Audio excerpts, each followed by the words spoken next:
Hi guys! So I'm really looking forward to seeing you, but in the meantime I'd like to just give you your topic for this term. We're looking at brainstorming in this week between the 8th and the 12th of February before I see you again on the 15th onwards, and I'll be seeing you every day. Yay! So let's get going with our topic and what you need to do for your brief so long.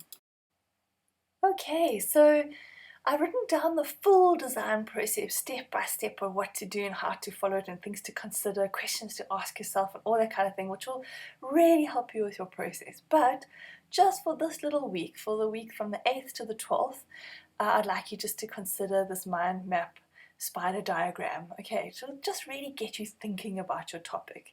So it's a really nice, gentle intro into this design term. So I'll give you a physical copy of this brief when you arrive at school, so don't stress, just leave a gap in your workbook. But let's go through this brainstorm step. With this step, I'd like you to consider the following. How would this topic work for all 4 design categories? So you've got surface design, product design, environmental, and information.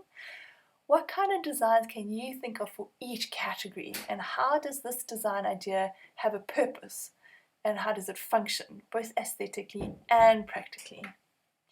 So remember guys, function is very, very important. It should be more than just a decoration, it's so it has more credibility if it can actually have a sense of purpose that could help improve your life somehow.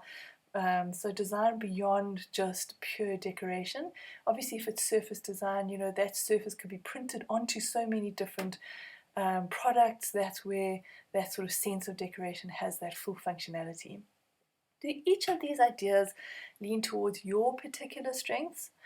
What techniques do you know already, and could you incorporate these techniques into the design ideas that would suit this topic? Will you need to experiment further, and how will you approach this further experimentation? What materials do your ideas require?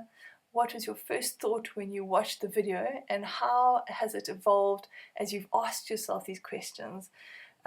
For your mind map or your spider diagram, however you'd want to make it look aesthetically, how your mind functions, Add any other notes, drawings, doodles, small images that come to mind or that will help you with your brainstorming. Okay, so remember, go back and pause, scroll through this. We will take it further with your intention after brainstorming. Okay, so it's quite important to not miss the step.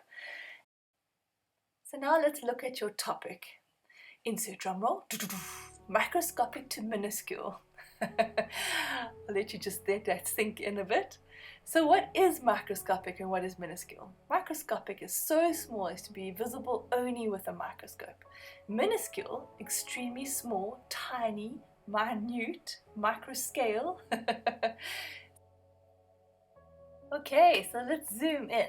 So we're going to go from microscopic and then from minuscule, slightly larger, just where you're really looking up close. But for doing some research in terms of microscopic things, you'll see lots of patterns that could inspire fabric manipulation. So lean on the things that we learned in grade 10 going into 11 with pattern design, and explore, take that further, one step further. Remember, it takes a long time to master an art and a skill, so fall back on some of the things that we've learned and go further and expand further. So if you have a real look at how some organic things inspire fashion, for example, biomimicry, you can see how inorganic patterns and shapes can be intertwined with organic shapes. So really look up close at the things around you and see what can be made and designed. So remember, you can also upcycle, recycle, those kind of things with your clothing and fabric and different outfits that you have.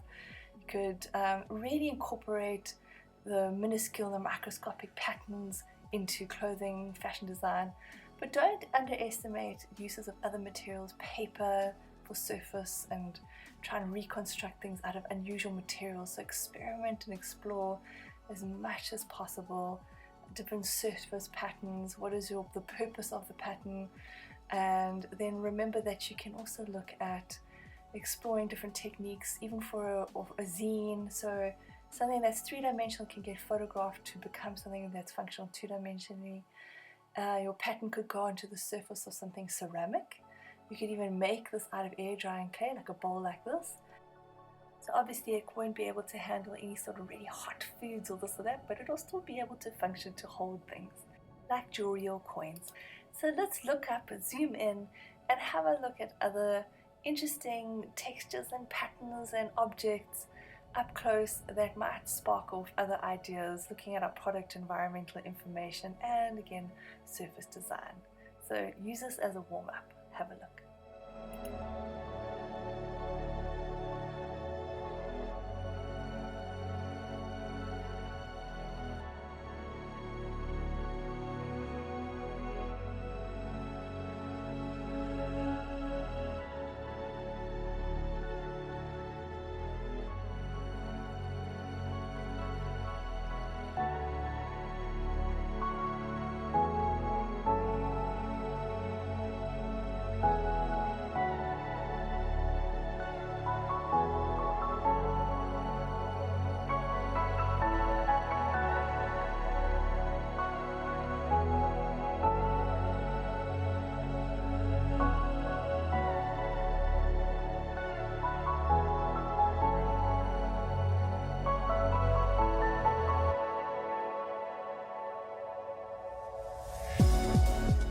So try and challenge yourself, look back at all those things and think, like, how would you put this into another category? It could be a light, so it could be a product, could be environmental, like a little home.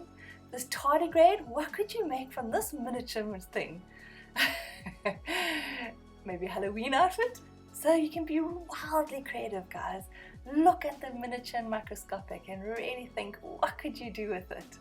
Maybe character designs for illustration. You could create a story and develop the character further within a little book, or again fancy zines. You could even create three-dimensional illustrative scenes and photograph them and draw into them and make miniature products that are fully functional. You can see this writing desk, the drawers work, the paper works. Here's a tiny greenhouse that actually functions.